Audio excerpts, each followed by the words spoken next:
Cebu City Traffic Office gilibkas na ang truck ban sa mga kadalanan dinhi sa Sugbo sugod ni adtong Sabado, Setyembre 5.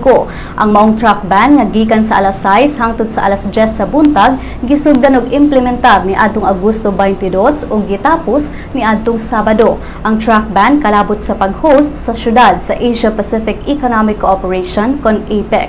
Si Joy Tumulak sa Cebu City Traffic Office nagkanayon nga miarang-arang na ang dagan sa trapiko sa dihang gi-implementar ang truck ban.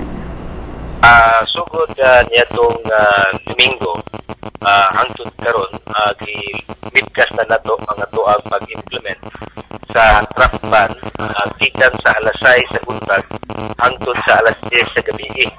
So lifted na ang maong truck ban pinasubay sa memorandum nga giluwatan ni Mayor Mike Rama before nagsugod ang EPEC nitong August 22. Din sa maong memorandum nakabutang dito ang truck ban is good only for August 22 up to September 5. So munang human nitong maong pizza ilibkas na ang truck ban. Din ang magpabilin na lang oras sa truck ban ang katong existing natong city ordinance na nag-amando na truck ban ang 6 to 8 sa buntag o ang 4 to 7 sa gabi. So sana rang mga orasa ang truck ban and then gilibkas na ang oras na 6 to 10 during APEC. Kung angay bang ipadayon ng truck ban, si Tumulak nagkanayon nga angay pakining tun-an. Sa initial assessment, dako kayo o natabang ang pag-implement sa truck ban diya sa ceremonial route during EPEC.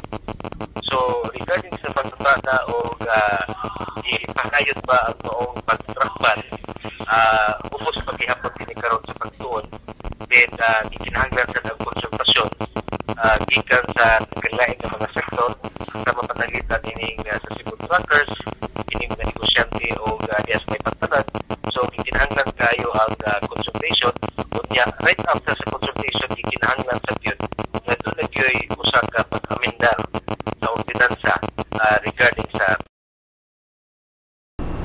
ang mga kalihukan sa APEC atuan na tanan karon sa Mactan Island. Ang mga meetings dinhi sa Sugbo na humana ni adtong Sabado.